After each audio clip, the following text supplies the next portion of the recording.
Oh, sorry, wrong show. Platinum End, the new hit manga from the creators of Death Note. The creators of Death Note? Well, you just know that we're in for a galaxy brain. Intellectual. You need a high IQ to understand this show, and I was all ready for it. Now, while this might be new for you, viewer, I did in fact read the manga to completion. And while I do know everything that will happen, I still wanted to know how the anime holds up. Episode 1 starts off with the main character trying to kill himself. Off to a good start, until he is saved by an angel. See, the angel has picked our MC as one of the god candidates to potentially replace the current god as he's considering new occupations. And it's in this episode that we learn about what it means to be a god candidate and what it means to have an angel. A god candidate is anyone who attempted suicide that an angel saved. The requirement for being picked as a god candidate is, well, trying to off yourself. Once you have an angel, depending on your angel's rank, and assuming you accept your god candidate status, you can be given special abilities. Wings that can fly faster than bullets, a red arrow that can make anyone fall in love with you, and a white arrow that can insta-kill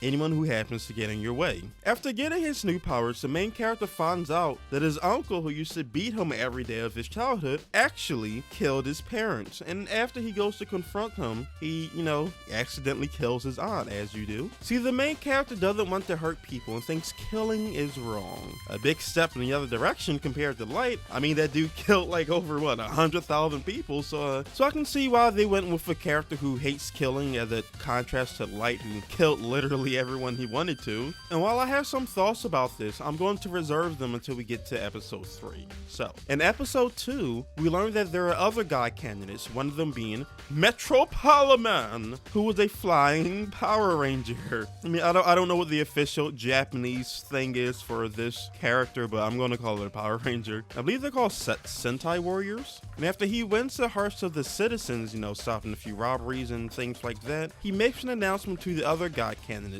that he plans on killing them so that he himself can become God. And in episode 3, we're introduced to the female love interest, who sneaks up behind the main character, shoots him with a red arrow, and then we spend the whole episode getting to know about these two characters and their relationship. Now, before I talk about the show, let me say this. I do like the manga. I think it's a good series. But maybe because I read the manga and got to read it at my own pace, some of the things I'm going to complain about weren't that big of an issue. Or maybe upon seeing the series for a second time, my eyes have been opened to the true value of Platinum End.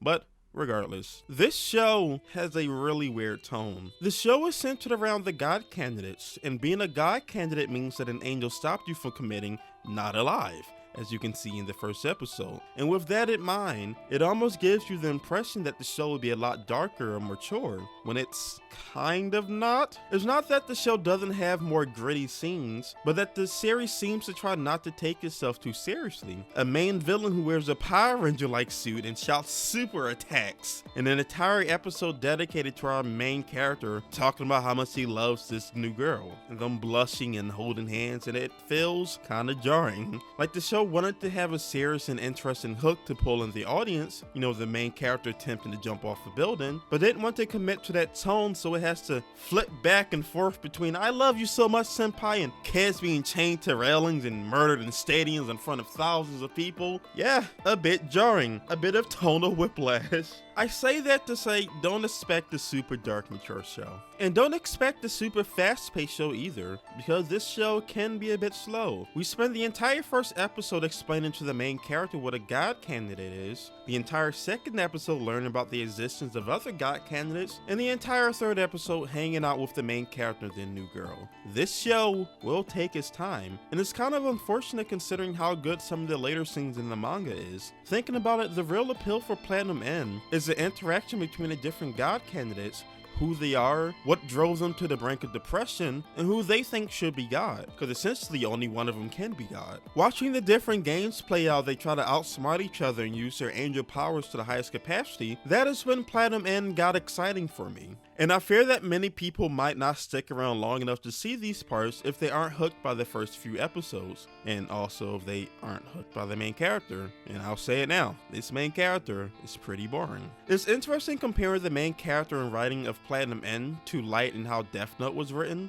Light, a high school student who was the top of his class who finds the Death Note becomes corrupted by its power. A battle to rid the world of criminal and evil turns into an all-out battle with the Japanese police force, and then we have Platinum End. The MC tries to log out IRL, is saved by an angel, is gifted the power to fly faster than sound, bend any person to his whim, and kill anyone he sees fit. And he's just like, oh, I would never force someone to fall in love with me. I hate killing. Anyone who kills is bad. And it's just like, I understand why you would want to do something different. I mean, Light with angel wings and the ability to enslave anyone he shoots would be a pretty fucking interesting show. But maybe they didn't want to do the same thing twice. But I don't find anything interesting about this main character. He's just a really bland, typical shonen protagonist. He's a very idealized and fictional character that's placed in a pretty realistic setting. That's not to say that he doesn't grow and change throughout the story, but I'll say that you're probably not watching Platinum End for him. Listen, you put me in a room with the guy who killed my parents and brother, and man, so why should you watch Platinum End? It may sound like I didn't like the anime, and I'm not even sure if I did myself, but what's good about Platinum End won't be unveiled into the later episodes, and I can't tell you when that might be because I stopped on episode 4, so I can't exactly predict when the good parts are coming up. But I will say that it's pretty cool once we actually start to get into the psychology of the different characters and, you know, the battle of wits and ideologies as these characters try to one-up each other to be the one god candidate or, you know, eliminate all the bad god candidates. Even if you don't want to be a god candidate, you don't want a mass murderer, you know, sitting up in the sky judging everyone. So if you found the premise of characters who attempted life be gone, who get turned into candidates to replace, you know,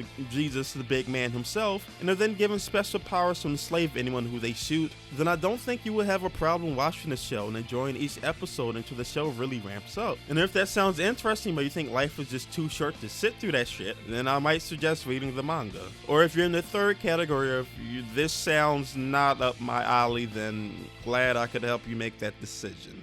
And with that is my video on Platinum End. If you enjoyed the video, don't forget to drop a like, sub to my channel, and peace. Thanks for watching.